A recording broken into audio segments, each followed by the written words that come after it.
Hey guys, what's going on? Paul here. Welcome back to another Cardano catch up. And normally these videos go out on a Friday, but due to an upcoming family holiday, it is 6 a.m. on Thursday now when I'm getting this one done, and there probably won't be a catch up next week, but the following week I'll probably do one earlier that week when I'm back to try and catch up on all of the latest news. The usual, we'll go through the markets, go through any Cardano project updates or community updates that I found interesting.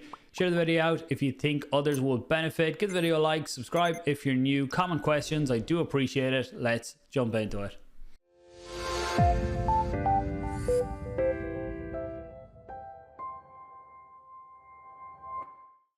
Like usual, timestamps will be down below.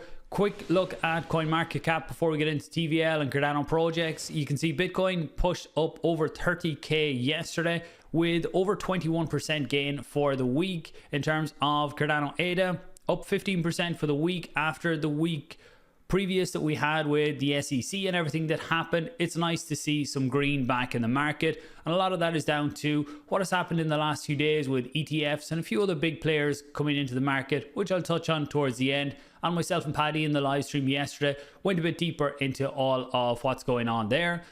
So Cardano TVL, where we stand right now, up to nearly $157 million in terms of TVL. This is total value locked on Cardano DeFi projects. If you look at it in terms of ADA, this number really is flying up to 530 million ADA now, new highs. Nearly every day you come in and look at this, there's more and more ADA going into DeFi on Cardano. If we look at the individual projects, you can see MinSwap still number 1, Indigo 2, and ViFinance is now into number 3 and has become the number 2 DEX in terms of TVL on Cardano, replacing Wing Riders that was previously in the number 2 spot. I will get a ViFinance tutorial out fairly soon, probably going to be after the holiday. At this point, I don't think I'll get that recorded before I go, but make sure you subscribe if you're interested in that type of content. So taking a look at the projects then, and over on Taptools, and just before we get into Taptools, actually to mention a few new features that have come out on Taptools. So they have integrated the ViFinance DEX, and when you're looking at your portfolio and wallet profiler now, LP and farm positions are now included. Staking positions are also included. Zaps, mobile DApp connector, NFT trait prices, scam search integration. Haven't seen that one, but I will check it out. And fixed some of the chart drawings, so they do save when you go back to it later. They had their Tappy NFT sale during the week, and it was a sellout.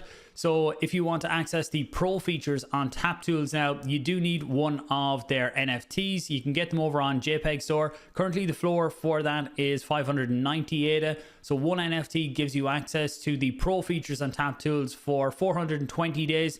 If you hold 5 of them, then you get lifetime access.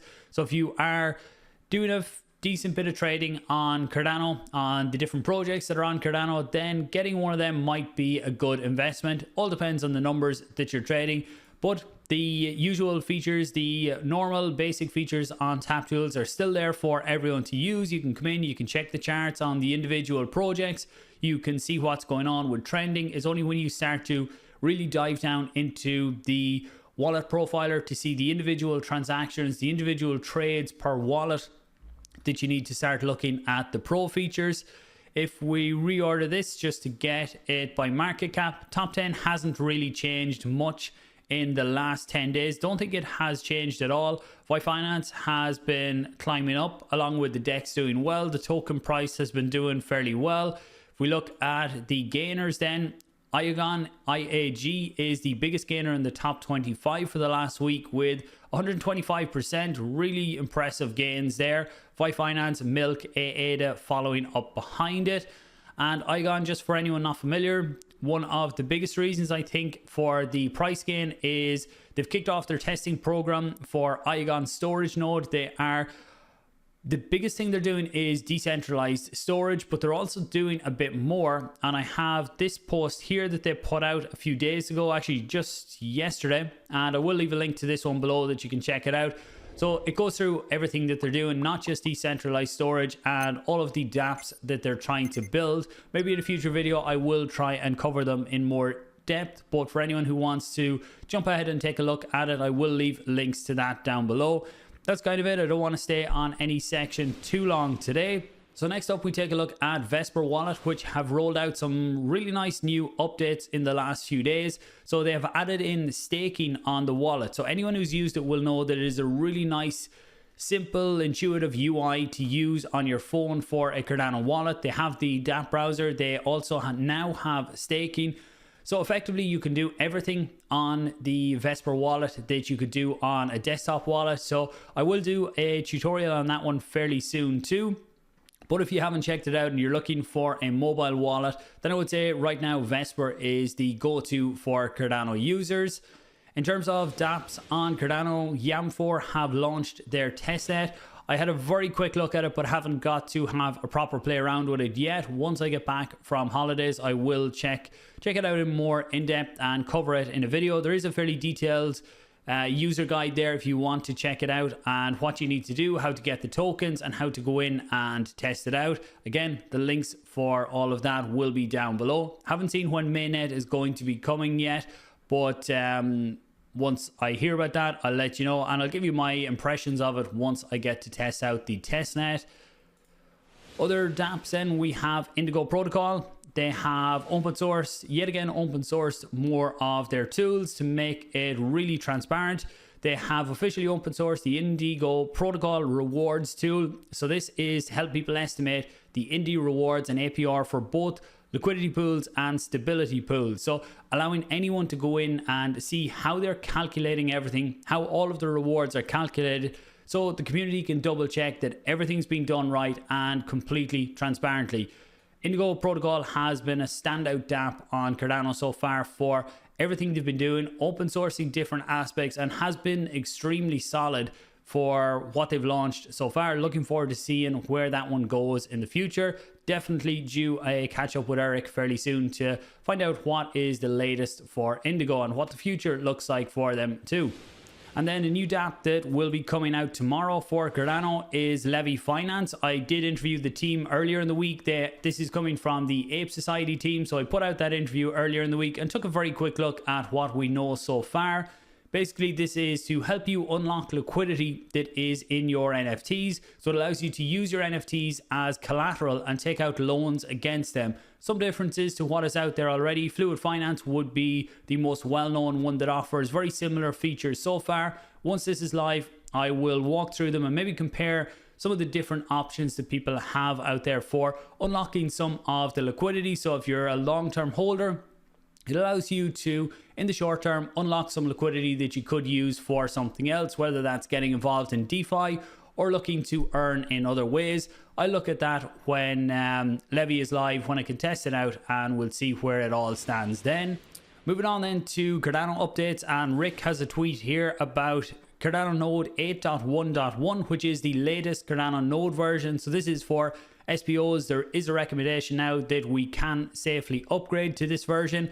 And the biggest update in this is the improves node performance at the epoch boundary. So previous to this, there was a lot of calculations that happened at the epoch boundary, but now these calculations are going to happen throughout the epoch.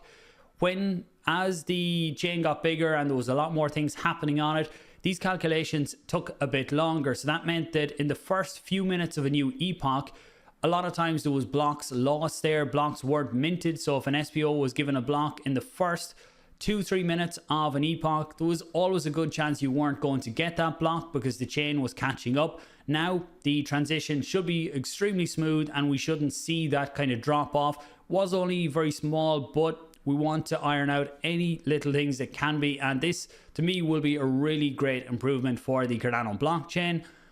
Then more from IOG is Lace 1.2 has now come out, a few new features. So if you're following Lace, then you'll know this is the wallet that has come out from IOG, and they're bringing out incremental updates, fairly regular updates and improvements to the wallet. Started out very simple and getting new updates all the time. So I do like this one here. You can categorize your NFT collection, so you can set up folders within your wallet and then just to categorize the different NFTs that you have.